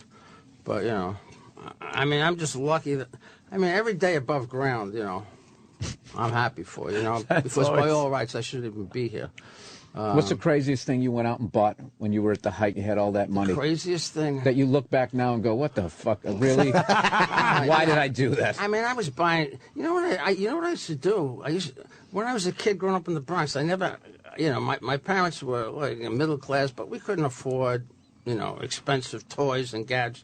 So I would always go to hobby shops and buy the most expensive radio-controlled helicopter, the most expensive radio-controlled boat. I hear you. And airplanes, and also, spend thousands Put 8 balls in them, on and that stuff. then you're flying into another country. And most of them are just sitting in my storeroom, So just weird, like, shit that you would have wanted as a child, you bought as an adult. Stuff I never could have, that I wanted, Hey, now I can get it, and, of course, a lot of sports cars. And, some clothes and... Did you trash a few cars due to maybe several, yeah. drinking? And God, my DeLorean, I cracked up a 928 Porsche. Did the DeLorean come with cocaine with it? That was such a cool car. I remember I used to go pick up my daughter at preschool, and all the kids would come running out to meet the car. The spaceship is here, Spaceship. Yeah, the gull-wing doors and, Maybe it was because of the driver. And the funny thing about that car, that's the only car you don't wax with, like, car wax. You use stainless steel. wool polish. Yeah, it's like stainless steel polish. It was nuts. So I was also enjoying reading the Phantom of the Park story and how much that you thought it was like a goof, and how Gene was like genuinely embarrassed by that because he thought it was gonna be like a legit horror film. Really? The whole movie to me was kind of a goof, but the whole Kiss phenomena was a goof.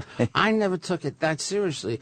Gene always took everything so goddamn seriously because he wasn't loaded, and he was always thinking about money and this and that, and what else can we merchandise, and that completely went off the charts, and it completely went out of control. You see.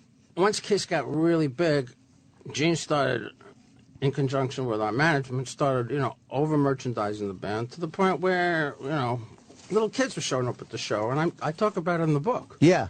And, all of a sudden, my road manager's going, hey, Ace, cool it with the, the F words tonight because there's a lot of little kids in the front row, that's not what rock and roll's all about.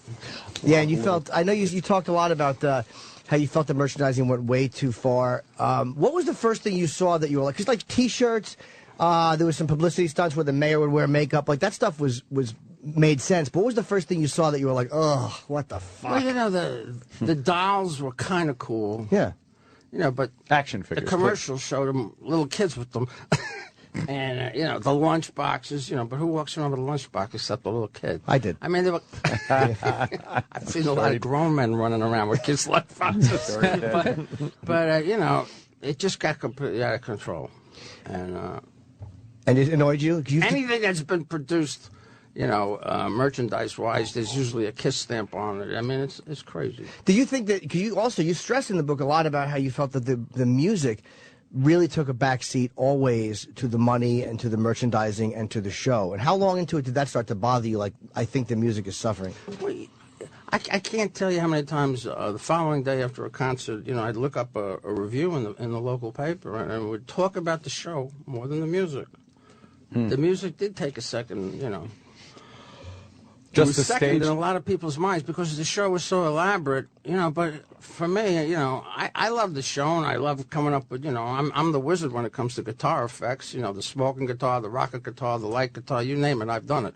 But it should never, come before the music. To me, the music was always the most important thing, And the fact that it was choreographed, I was surprised, too, that you... it bored you. You said after a while because because of all the fire and the flash pots and all that, you couldn't move around on the stage. Look, I just did 2 nights at B.B. King's, and we switched a few things around. Couldn't do that in a Kiss show. Everything had to go, because you know, everybody, you know, the pyro guy's got a board and he's got the song list. And if we do a different song and he presses the button, you know, somebody's going to get blown up. So it was that crazy. It was like a Broadway show. That's fucking Broadway scary. rock You had to show. count on that guy to I mean, we pay brought in attention. our own elaborate staging. We Jeez. brought in our own lights. We brought in our own pyrotechnics.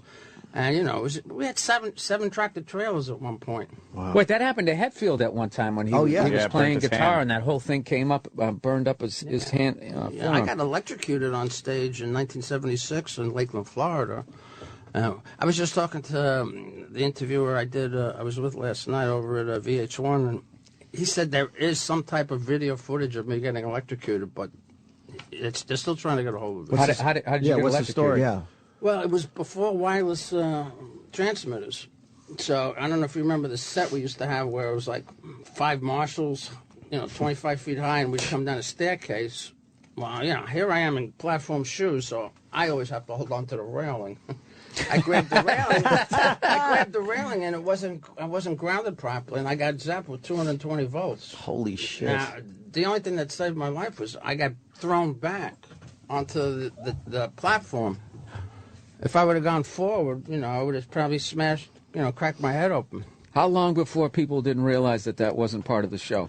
You know what I mean? Because you guys got so many like things, you know, when you get zapped. It took a while and for get the guys thrown in the back. band to realize I wasn't even there, you know, because everybody's doing their own thing, you know.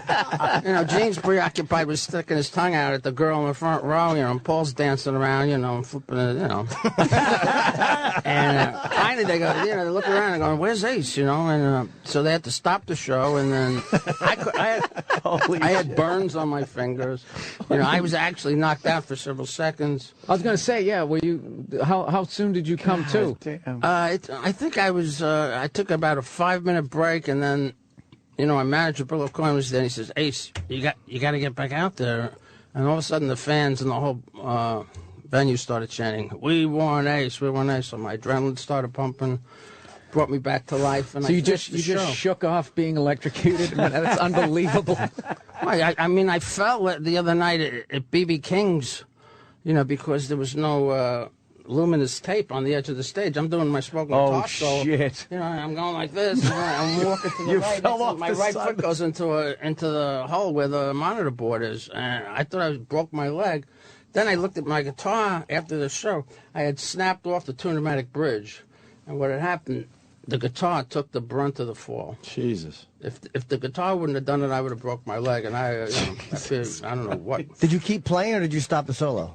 No, I jumped back up and switched guitars and finished the solo. Is that embarrassing when that happens? I've never fallen on stage. Well, I've fallen a lot with Kiss, but it was like on the stage, not off. I've never fallen off the stage. That was the first time. It was a little scary. Why would you fall on the stage? Were you ever under the influence? I used to fall all the time with those boots. Oh. I Fall mean, off those his platforms. shoes. I could have. You know, Paul and Gene are pretty good with those. I was never good with them. What's you the know? most you fell in one show? And did you start getting mad? These I motherfuckers don't with think these I've boots. fallen more than twice in one show, but that's enough. Yeah, that would be.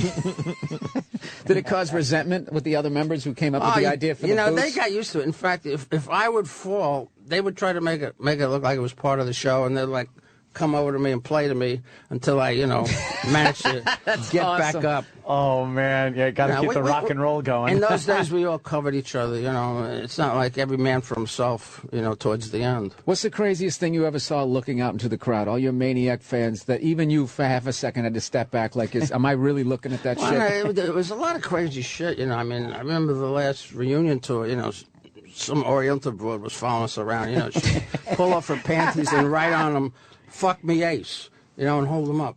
That's pretty cool. Yeah, that's really yeah. Did you fuck her? Yeah, did you make her dreams Did you come fuck her? true? No. Was she attractive? She wasn't bad looking. If she was hotter, would you have fucked her? Huh? Would you have fucked her if she was more attractive? Nah, I'm kind of past that these days. Oh, was that recently that happened?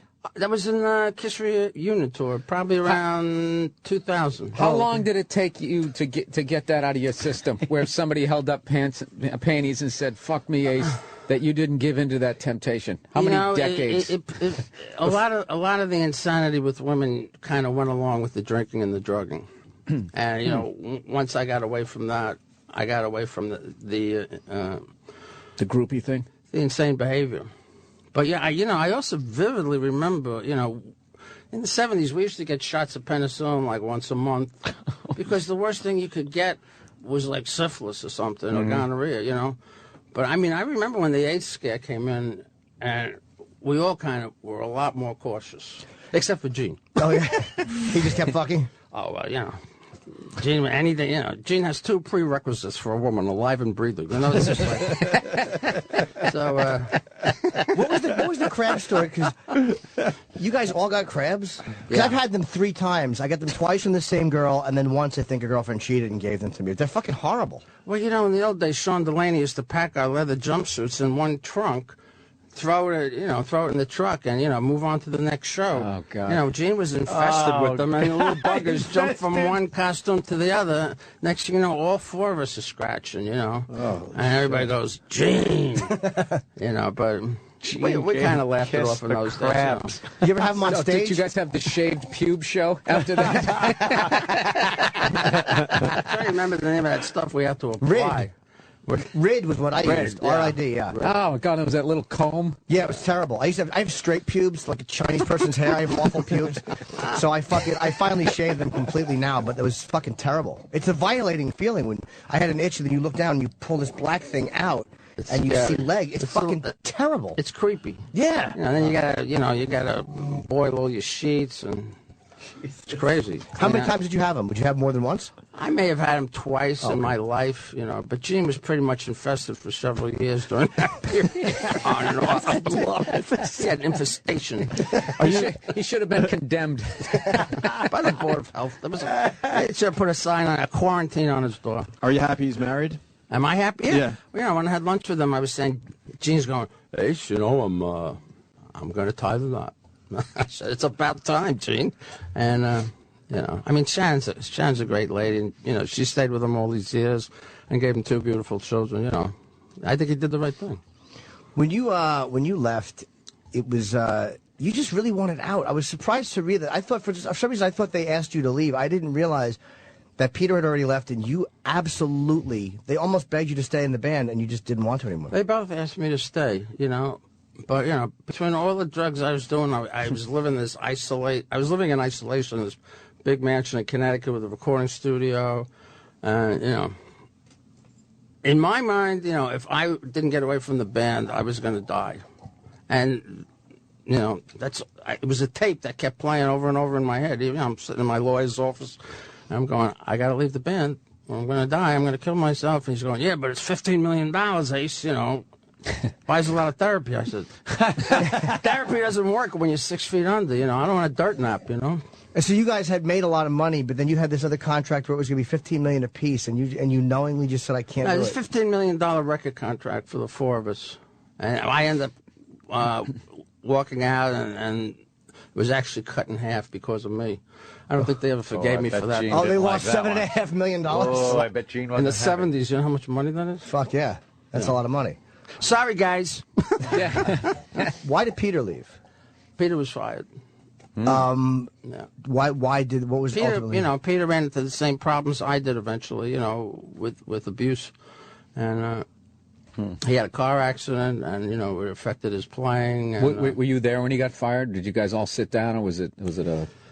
Well, I actually didn't want Peter fired. I figured, let's put him in the hospital and get him cleaned up and give him another chance. But Paul and Gene were pretty adamant that, they didn't want to give him another chance and they just wanted to move on. So I was pretty much outvoted, so I had to go along with it. How's he doing now? Peter's doing okay. I spoke to him not that long ago. I saw him at Bill O'Coin's funeral down in Florida. And he's hanging in there. I heard he's working on a book also. Is he still partying? Is he still performing? No, partying. Is he still partying, or is he? I don't think so. Got his shit together. Good. Yeah, I always found it interesting because it's like you guys put out so much material in the first few years of your existence. Most bands put out an album and a couple years later, and you pumped out, what was it, 3? How many albums in the first 18 months? Up to 4 Alive? albums. Wow. 4 albums. That 3 does not happen anymore. Yeah, I'm sitting with my ghostwriter. And he's giving me these statistics because he did his homework. There's so many people know more about Kiss than I do because I lived there, but I forget the numbers and the dates. He says, man, you did 4 albums in 18 months, and between those albums, you're touring extensively. He goes, that must have been insane. It was. It was just like this roller coaster ride that never ended. Well, your first 3 records, too, they weren't selling. I mean, they were okay, but you said Casablanca almost went broke because you guys just weren't selling records until Alive. Yeah. We came out with Kiss, then we came out with Hotter Than Hell, and then we came out with Dress to Kill. And after Dress to Kill, you know, things were shaky. You know, I know Bill Aucoin had extended himself, and Neil Bogart had, you know, put a lot of their own personal money into the band. And if Alive wouldn't have taken off like it did and become, you know, a huge record, you know, who knows what would have happened. Why do you think bands take so long today to, like, you know, we had Tony Iommi recently, and he talked about Black Sabbath, the record. That took, like, I think 2 days in the studio or 1 day. And I know your first album especially didn't take. Why do bands obsessively take a year now, whereas back then you could do it in a week or 2 months or whatever? And, you know, it has a lot to do with the producer, you know. Sometimes, you know, in the old days, the band used to get together and just knock it out, you know. Now, you know, you get the producers that bring in there, like, okay, we'll do your part today, and then tomorrow we have Johnny in the studio, and then we have, you know, Bubby in the studio, you know, because they're making more money, you know. They're getting a piece of the studio, they're charging a larger fee, and, you know, we did it old school back in those days. Spend 4 days getting a snare drum sound. Yeah. Man, I remember walking in the studio like 9 o'clock in the morning, and we're still working on drums. Days. Come back after lunch, you know. They're trying to get the perfect drum sound on it. You know, get every ring out of every. There's nothing worse skin. than sitting there and just listening to the. Nah, oh God, shut up. You know, nothing worse than a drum check. Now everything's canned. You know, you could get samples and perfect drum sound. You know, a lot of people today when they record an album with drums, they end up replacing the drums with sampled sounds. You know, they just trigger them. I bet, I'm not sure about this, but I bet in the old days, too, you could just write some songs, throw them on an album, put the album out, and then, you know, you write some more songs, put it on an album. And now it seems to me like the record company probably has some kind of say, like, you know, we need more hits, so we need a little more of this. and they're probably more selective as to what they want you to put out as a band than in the old days. It depends on the type of group. If you're a single-orientated band, absolutely. You know, if you're. But how many album-oriented bands are there out there now? You know, Kiss was always we always made more money at live performances, and we really weren't a single-orientated band until Rock and Roll Night, you know, and Beth and stuff like that started happening. You know, but yeah, it was all about the live show. That's for sure. Yeah, I think that's why Alive, you know, took off like a bat out of hell, because it was the perfect souvenir for a Kiss concert. Hey, why did you guys decide to take the makeup off the first time? And how scared were you? Like, well, I wasn't there. Oh, you weren't there? I quit the group in '82, and then the guys decided to get what did they get? Vinnie Vincent. Yeah, Vinnie Vincent. But for a while, Vinnie had some kind of ankh on his head, or something. An Egyptian thing, and then they decided to take it off. And then, you know, they had a. Did you run. think looking outside that was a mistake when they were going to take the makeup off, like they were killing? No, well, I took my makeup off and started, you know, Frehley's Comet, you know, and that did well. I had a gold album, the first out of the box. But you know, also, you know, after I had left Kiss, you know, it wasn't with complete creative control and freedom, it wasn't, you know, the ideal situation either, because everything was on me. You know, when I was in Kiss, I could lean on those other guys because they were workaholics. And then I realized, wow, it's up to me. If this record sucks, it's because they're going to say Ace sucks. So, you know, it wasn't the dream that I had imagined while I was still in the band. But, you know. You're like, I don't got to wear that stupid makeup. The makeup became a real drag. I mean, imagine having a hangover and then getting a phone call at 8 o'clock in the morning and say, you got to go to a radio station promotion and you got it in full costume, you know? Yeah, I mean, it's not even for a show. It's like, it was a nightmare. Did you half-ass it sometimes? Just fucking like, fuck it. Just 1 star. I was coming up with all kind of crazy ideas. I said, could we get stencils or something? Could we just spray the shit on? And, you know, it was just like, God, I got to do this again. You know, I talk about it in the book where I'm doing the film. You know, I'd show up on set while we were doing Kiss Meets the Phantom of the Park. And, you know, I get into my trailer, get into makeup, and, you know, the director would say, hey, we're going to do close-ups on Gene today. We don't need you till 1 o'clock. You know, and I'd flip out, you know. Sit there in your fucking makeup. But then you took off and fucking went to a King Tut exhibit and then came back and apologized. That was the most bizarre thing. I was like all bent out of shape because it had happened more than once. And I lost my temper with the producer and director. I took off, lost my bodyguards, you know, zigzagging through traffic. And then I just said, I ended up at the La Brea Tar Pits and there's a museum there. And I've always been fascinated with Egyptian culture, you know, the pyramids, the whole 9 yards. And I'm standing outside going, wow, this would have been a great thing to see. And some broad just comes up to me and hands me a ticket. You go, you need a ticket? You look like you need a ticket. I said, yeah. I go, how much? He goes, oh, you can have it. It was insane. You know, most of my life seems like a dream. It's a fantasy. I bet. It's just weird stuff that just, when I read it cover to cover when I got the final version. I said, wow, what a great movie. Yeah. Who would you want to play you? Play me? I don't know. Probably somebody who looks a little like me. Yeah, I guess that would help. We have to find somebody. We'll have to find. Maybe we can get Scorsese to do it, huh? The book is called No Regrets too, and it's fantastic. I just wish I had finished it. I'm like 30 pages short. I'm a What do you think twat. of the pictures? They were great. Yeah, they were really great. A lot of them nobody's seen. I like a lot of the young photos. You're a handsome guy, and I like some of the fucking outfits that you had on in the 70s. And two things too. I want to say. You said you and Gene were roommates at one point, and that you think Paul was happy that he was with you, and that you said he was disgusting. You said Gene Simmons in the hotels was disgusting as a roommate. Dirty. Like, why was he dirty? I'm surprised to read that. Why? Like what did he do that was I don't dirty? know, you gotta ask him. You know. I mean, Shannon's nickname for Gene used to be Stinky.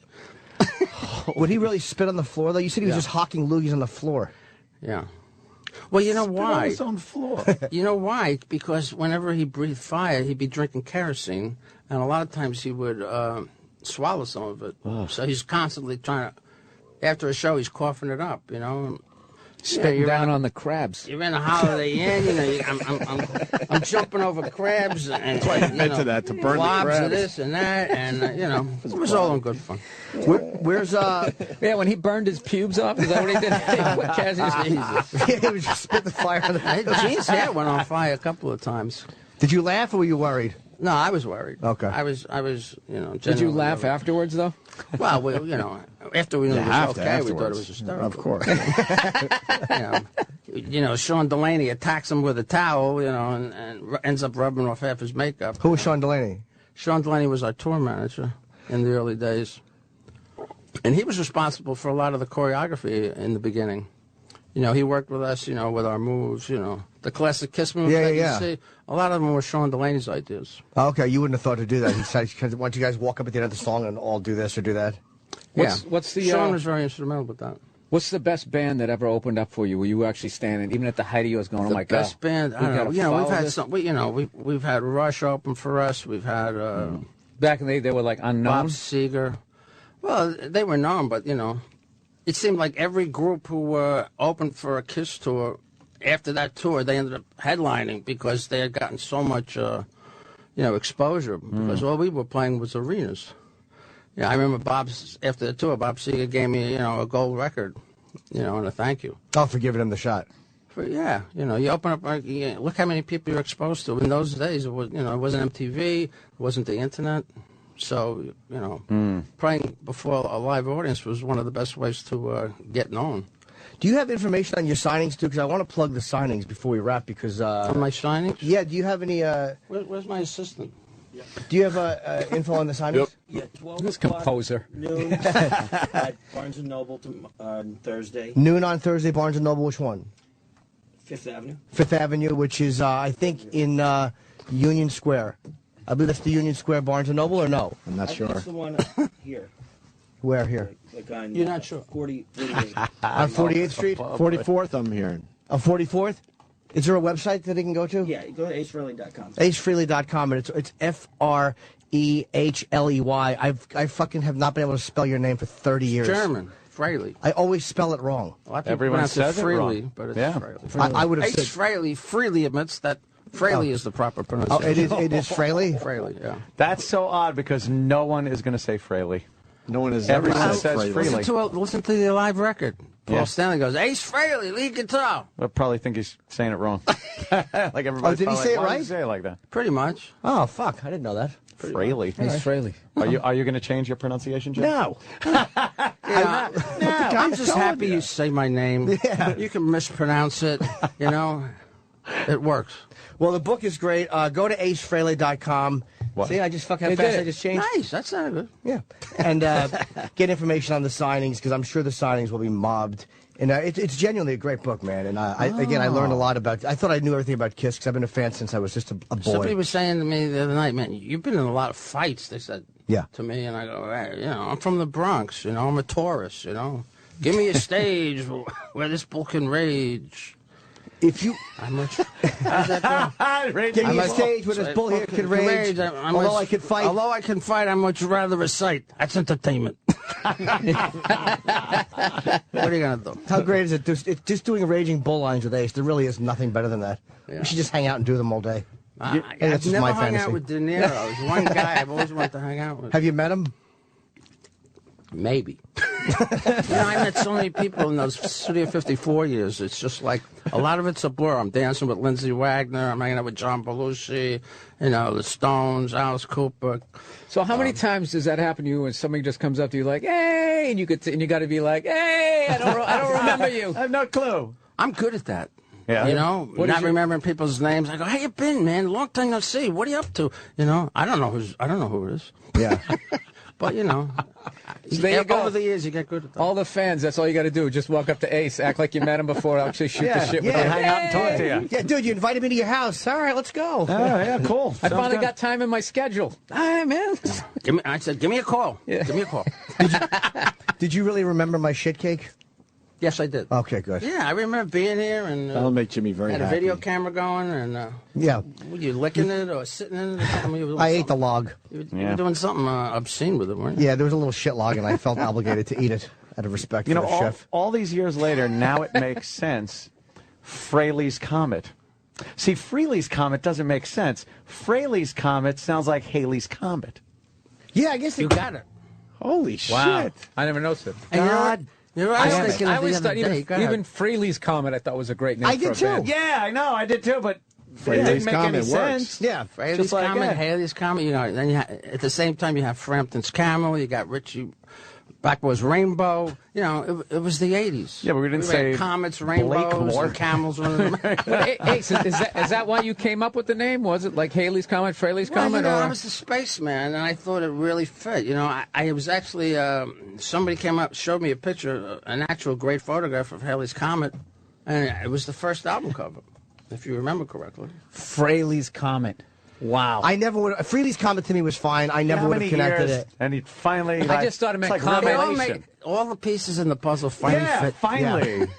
I thought it was Comet just because he was blazing up and down the fretboard. Yeah, that's what I thought. Right, right. No, I knew it was a play on Haley's Comet. No, but I you just- didn't. I, No, you of course didn't. I did. I know a lot about space. He's yelling. It was supposed to be called Ace's Asteroid, and he said, fuck that. Am I correct? No. You know, I like that. Thursday at Ace's noon. Asteroid. Let me plug your signing. Thursday at noon, Barnes & Noble, 555 Fifth Avenue. And it's called No Regrets. And also Friday at Bookends in Ridgewood, New Jersey, 6 p.m. Some of you went to see Iommi a couple nights ago. Go Friday for Ace at 6 o'clock. It's an amazing independent bookstore in Ridgewood, New Jersey. And, you know, you get to get the book signed and meet him. And don't expect a long conversation. There's going to be a big fucking line. But definitely go and buy the book and get it signed. Just act like you've met him before. You'll get a hug. Yeah. Ace, you said I didn't have to pay for that. All right, take it. Thank you guys so much. Thank you, man, very All much. Thank you, so Ace. It was a pleasure. Jimmy, you need to promote Stress Factory this weekend? You good? Tonight, tomorrow, Friday, Saturday, I'm at the Stretch Factory, and Antisocial tickets with myself, Stanhope, Artie Lang, and David Tell. Pre-sale is now. ComcastTix.com, ComcastTix.com, and password antisocial. Nice. And Bill, Dude, that's thank a you. sick show. That's a good Yeah, lineup, it's very huh? good. That is a sick show. You got to go see that. All right. Bill, you got anything? You good? I'm coming back to do Carnegie on the 11th, so I I'll be can't here fucking on, wait. on the 10th. All right, I'll be on good. the 10th. Come in and I'll say hello to you fucking animals. Sounds good. All right, guys. See you tomorrow. Thank you, Ace.